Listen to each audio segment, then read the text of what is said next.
तो डाइस के कुछ इम्पॉर्टेंट क्वेश्चंस हम करेंगे यहाँ पे। 3 से 4 ही क्वेश्चंस है, लेकिन ये बहुत इंपॉर्टेंट क्वेश्चन है क्योंकि ये एग्ज़ाम में आपको डायरेक्ट पूछे जाते हैं। तो चलिए पहला क्वेश्चन की ओर बढ़ते हैं। Which number is opposite 4 in a standard dice given below. ठीक है, हमको यहाँ देखिए, यहाँ पे हमको एक डाइस गिवन है। डाइस में आपको 3 फेस दिख रहे होंगे और ये इसमें पूछ रहा है हमसे कि 4 के अपोजिट कौन सा नंबर होगा। 4 के अपोजिट हमसे पूछ रहा है कि कौन सा नंबर होगा, और ये कंडीशन हमको क्या दिया है कि जो डाइस है ये हमारा स्टैंडर्ड डाइस है। तो पहले मैं आपको स्टैंडर्ड डाइस का डेफिनेशन बता देता हूँ कि आखिर स्टैंडर्ड डाइस होता क्या है। ये देखिए, सभी ने लूडो खेला होगा। लूडो में जो हमको डाइस मिलता है ना, जो लूडो में हमको पासा मिलता है वही पासा स्टैंडर्ड डाइस होता है। स्टैंडर्ड पासा उसी को कहते हैं। इसका मतलब ये होता है कि आपके लूडो में 6 फेस होते हैं, 6 फेस होते हैं। अब 2 अपोजिट फेस का मतलब मैं किसकी ओर इशारा कर रहा हूँ, मतलब कि ऊपर नीचे वाले फेस हो गए या फिर आगे पीछे वाले फेस हो गए। अगर 2 अपोजिट फेस का सम 7 होता है, क्या मैं बोल रहा हूँ फिर से सुनिए, अगर 2 अपोजिट फेस का सम 7 होता है तो उस डाइस को कहते हैं स्टैंडर्ड डाइस। वो पासा कौन सा पासा कहलाता है? स्टैंडर्ड पासा कहलाता है। ठीक है, तब यहाँ पे क्वेश्चन पे आइए। देखिए, यहाँ पे हमसे पूछ रहा है कि 4 का अपोजिट। ठीक है, हमसे 4 का अपोजिट पूछ रहा है। तब देखिए, जो 4 के पीछे वाला फेस है, मतलब कि जो अपोजिट फेस है, यहाँ पे हमको ये दिख नहीं रहा है। ठीक है, और मैंने क्या बताया स्टैंडर्ड डाइस का डेफिनेशन?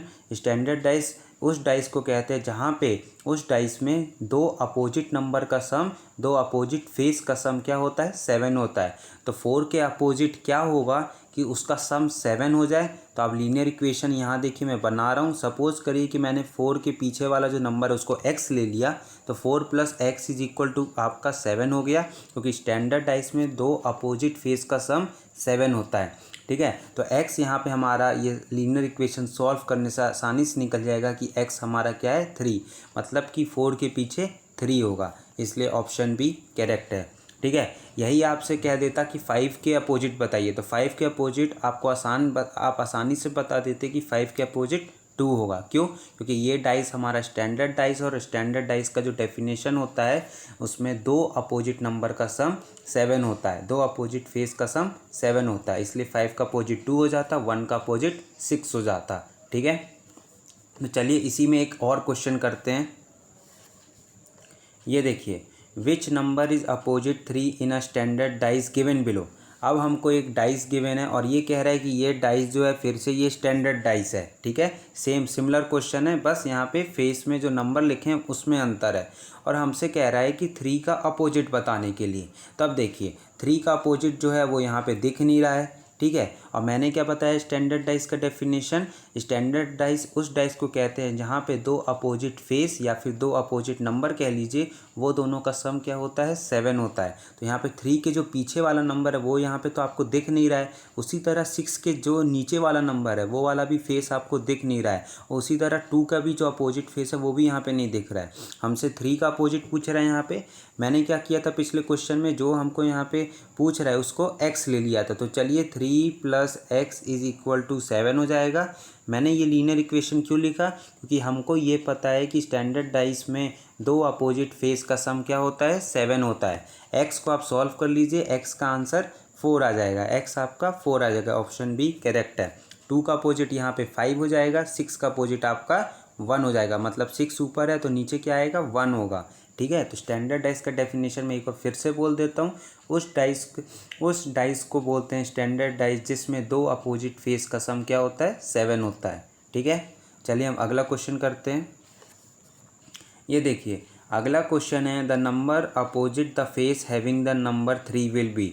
यहाँ पे हमको 2 डाइस गिवन है, 2 पासा हमको दिया हुआ है, आपको दिख रहा है, और हमसे पूछ रहा है कि 3 का अपोजिट बताने के लिए the face having the number 3 will be.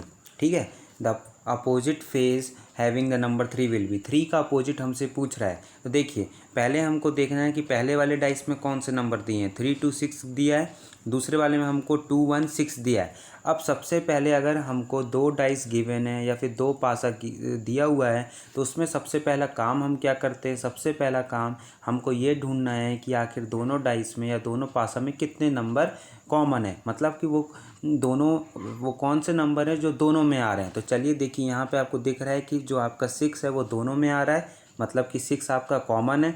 उसके बाद आपका 2 है वो भी कॉमन है, मतलब कि 2 भी दोनों पासा में आ रहा है। ये आपको पता चल गया।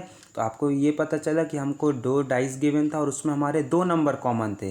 कितने नंबर कॉमन थे? 2 नंबर कॉमन थे। तो अब ये वाला रूल समझिए, अगर हमको 2 डाइस गिवन रहेगा और उसमें हमारे 2 नंबर कॉमन होंगे तो जो तीसरा नंबर है दोनों डाइस का, ध्यान से सुनिएगा, अगर हमको 2 डाइस गिवन रहेगा और उसमें हमको हमारे 2 नंबर कॉमन रहेंगे तो जो तीसरा डाइस है, जो तीसरा नंबर है दोनों डाइस का, वो आपस में अपोजिट होगा।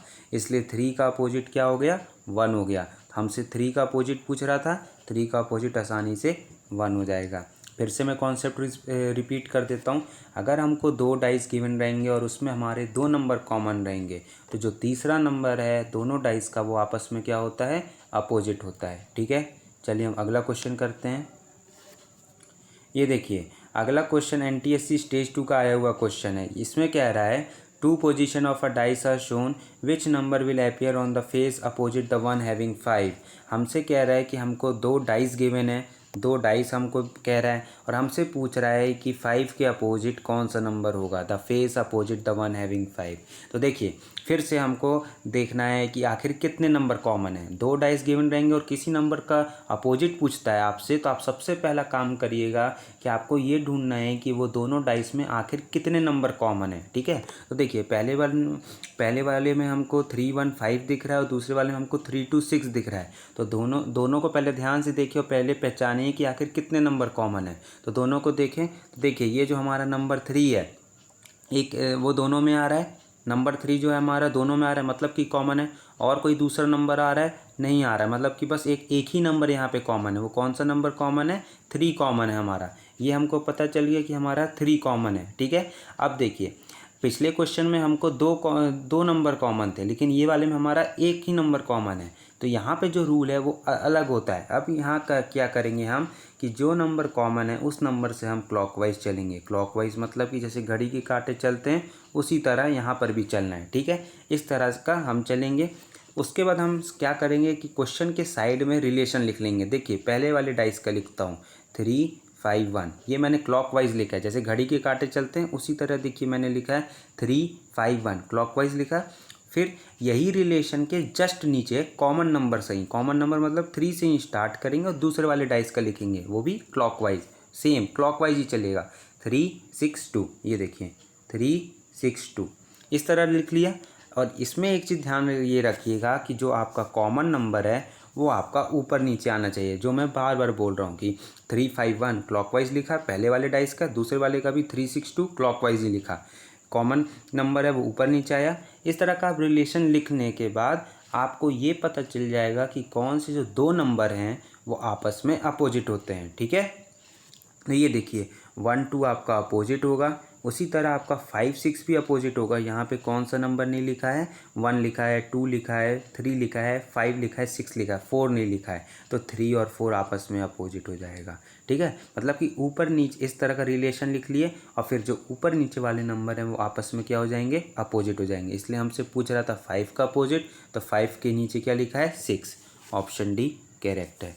ठीक है, ये मैंने फिर बता देता हूँ इसका जो बेसिक कॉन्सेप्ट है। अगर आपको 2 डाइस गिवन है और उसमें आपका एक ही नंबर कॉमन है तो आप क्या करिएगा, इस तरह का रिलेशन लिखिएगा और क्लॉकवाइज लिखिएगा। ठीक है, ध्यान बस ये रखिएगा कि आपका जो कॉमन नंबर है वो ऊपर नीचे आना चाहिए। फिर उसके बाद आपको फिर मैंने बताया कि इस तरह का रिलेशन लिखने के बाद जो ऊपर नीचे वाले नंबर होते हैं वो आपस में क्या हो जाते हैं? अपोजिट होते हैं। तो आप किसी का भी कोई सा भी आपसे नंबर पूछे और आपको 2 डाइस गिवन हो तो सबसे पहले आप कॉमन ढूंढिए और उसके बाद इस तरह का रिलेशन लिखने के बाद आप आसानी से बता दीजिएगा कि कौन सा जो नंबर है वो किसके अपोजिट है।